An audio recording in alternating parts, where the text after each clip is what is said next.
Halo semuanya, balik lagi di ruang kelas baru bareng aku Wawa dan di sebelah aku udah ada.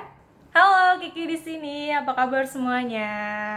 Jadi aku mau langsung to the point aja nih Ki. Aku kan sering banget ya scroll di TikTok gitu. Itu tuh banyak banget guru-guru zaman sekarang itu ngeluhin anak-anak zaman sekarang kayak Gen Z lah ibaratnya.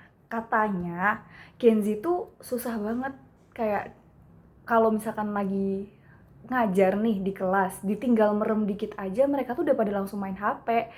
Kamu pernah menemukan fenomena seperti itu nggak sih, Ki?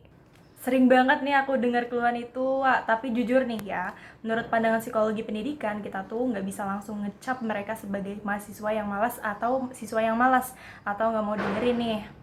Kalau kayak gitu tuh emang kenapa sih masalahnya tuh? Apakah mereka tuh sebenarnya punya dunia sendiri gitu di dalam kelas atau gimana? Nah, justru itu tuh poin utamanya, karena mereka tuh ada yang namanya digital native. Mereka lahir saat teknologi udah matang. Otak mereka itu terbiasa memproses informasi yang visual, cepat, dan juga instan. Jadi, kalau di kelas kita masih pakai metode ceramah satu arah selama 1 jam penuh, Langsung lock out ya otaknya ya. betul banget. Istilah psikologinya tuh rentang perhatian atau attention span. Mereka itu pendek banget buat hal-hal yang monoton. Jadi mereka tuh butuh stimulasi yang cepat gitu. Tapi bentar deh, bentar. Kalau misalkan nih mereka tuh pendek banget soal hal-hal yang monoton. Berarti kan artinya mereka tuh fokusnya pendek kan. Nah, kenapa kok mereka tuh bisa betah gitu loh? Kalau mereka emang fokusnya pendek, kenapa mereka bisa betah nonton live streaming atau main game selama berjam-jam? Nah, pertanyaan bagus nih, Wak. Di game atau sosial media itu ada yang namanya unsur interaksi atau umpan balik instan. Jadi ada tantangan dan juga ada reward atau hadiah. Itu yang bikin dopamin mereka aktif. Sedangkan kalau di kelas itu kan konvensional. Mereka cuma disuruh duduk, diam, dan juga dengerin. Masuk akal sih. Berarti solusinya tuh apakah sebagai guru itu kita harus menyita HP mereka atau gimana tuh? Bukan dong, bukan menyita HP. Justru kalau menyita HP itu bikin mereka makin cemas dan juga makin defensif. Harusnya kita balik polanya nih. Gimana caranya HP itu bisa jadi alat belajar utama buat mereka. Nah, kalau misalkan HP jadi alat belajar utama mereka nih, masa mereka ujian pakai Google? Kan nggak etis dong. Terus gimana tuh harusnya tuh? Bukan gitu nih, misalnya tuh alih-alih mereka nulis rangkuman di kertas nih. Kenapa kita nggak tantang mereka buat bikin video edukasi 60 detik di TikTok atau juga Reels? Atau juga bisa pakai kuis interaktif yang sistemnya tuh sama kayak game gitu. Bener juga sih. Biar mereka tuh ngerasa tertantang ya, karena medianya tuh akrab gitu loh sama keseharian mereka, ya nggak sih?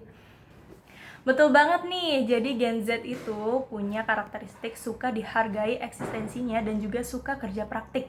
Jadi mereka belajar paling cepat itu kalau langsung bikin sesuatu atau praktik gitulah ya. Nah, tapi nih, ada satu lagi nih Ki yang mau aku tanyain.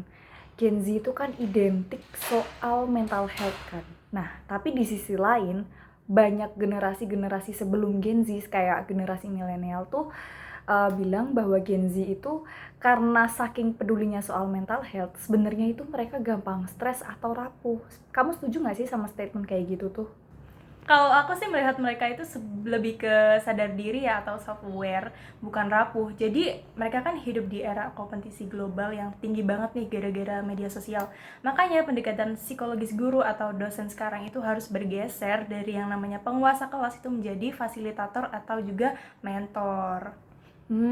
Berarti kalau sebagai mentor tuh guru tuh bukan cuma transfer ilmu ya, tapi juga harus bisa bangun rasa aman secara emosional di dalam kelas, ya nggak?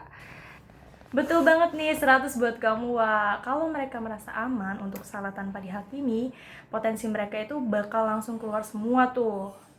Wah, keren banget. Ternyata sebenarnya kunci dari antara guru atau mentor atau dosen kepada siswa mahasiswanya itu ada di adaptasi, kolaborasi, dan empati ya, Ki.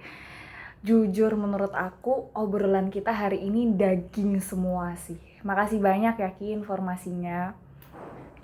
Sama-sama, Wak. Semoga bermanfaat buat para pendidik di luar sana ya. Oke, jadi sekian aja podcast dari aku. Aku Wawa dan Aku Kiki. pamit dulu. Sampai ketemu di episode Ruang Kelas baru selanjutnya. Bye-bye.